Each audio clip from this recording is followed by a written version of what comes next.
வணக்க மக்களே. இப்ப நம்ம நூறுசாமி படத்தோட ஷார்டஸ்ட் ரிவ்யூ தான் பார்க்க போறோம். இது வந்து ஒரு நிஜ கதைய பேஸ் பண்ணி எடுத்த ஒரு படம். ஞாபகம் வச்சுக்கோங்க. இந்த படத்தோட ஸ்டோரி என்ன அப்படின்னு பாத்தீங்கன்னா, இந்த மூவியோட ஹீரோவான ஸ்வாசிகா சின்ன வயசுலயே தன்னோட கணவன் வந்து இறந்துட்டாரு. சோ அவங்க தான் வந்து தன்னோட குழந்தைகளை கஷ்டப்பட்டு படிக்க வைக்கிறாங்க. சோ ஒரு சிச்சுவேஷன்ல இந்த சின்ன வயசுல நம்ம எல்லாத்தையும் இழந்துட்டோமே, நம்ம இன்னொரு கல்யாணம் பண்ணியிருந்திருக்கலாமோ அப்படின்னு வந்து அவங்களுக்கு ஒரு ஃபீல் வருது. பட் அதுக்கப்புறம் நடக்கிற ஒரு சில பிரச்சனைகளால நம்ம கல்யாணம் எல்லாம் பண்ணக்கூடாதுப்பா அப்படின்னு சொல்லிட்டு அதை ஸ்டாப் பண்ணிடுறாங்க. சோ அதுக்கப்புறம் என்ன நடக்குது அப்படிங்கிறது தான் மீதி கதை. இந்த படத்தோட மெயின் லீட் ஸ்வாசிகா தான். அவங்க வந்து ஒரு சில இடத்துல நல்ல போல்டாவும், பல இடத்துல அந்த எமோஷனல் அந்த எக்ஸ்பிரஷன்லாம் வந்து ரொம்பவே நல்லா பண்ணிருக்காங்க. த்ரூ அவுட்டா ஒரு சூப்பர் பெர்ஃபார்மன்ஸ் கொடுத்திருக்காங்க அப்படின்னு தான் சொல்லணும். இந்த படத்துக்கு அவங்களுக்கு அவார்ட் கிடைக்கவும் சான்ஸ் இருக்கு. விஜய் ஆண்டனி இந்த படத்துல லாஸ்ட் 45 மினிட்ஸ்ல தான் வராரு. அதுவும் ஒரு 20 to 25 மினிட்ஸ் தான் வந்து அவர் ஸ்கிரீன் பிரசன்ஸ்லயே இருக்காரு. அவரோட கேரக்டர் வந்து கொஞ்சம் பாசிட்டிவாவே இருக்கு.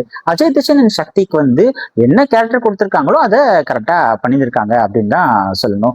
பாலாஜி சக்திவேல் அண்ட் கருணாஸ் வந்து ஒரு சில இடத்துல அவங்களோட நெகட்டிவ் ஷேட்ஸ் வந்து ரொம்பவே எஃபெக்டிவா இருந்துச்சு. பாலாஜியோட மியூசிக் வந்து இந்த படத்துக்கு வந்து ஒரு பாட்டு நல்லா இருந்துச்சு, பிஜிஎம்லாம் நல்லா இருந்துச்சு. பட் பாட்டெல்லாம் இன்னும் கொஞ்சம் பெட்டரா நல்லா பண்ணியிருந்திருக்கலாமோ அப்படின்னு தான் தோணுச்சு.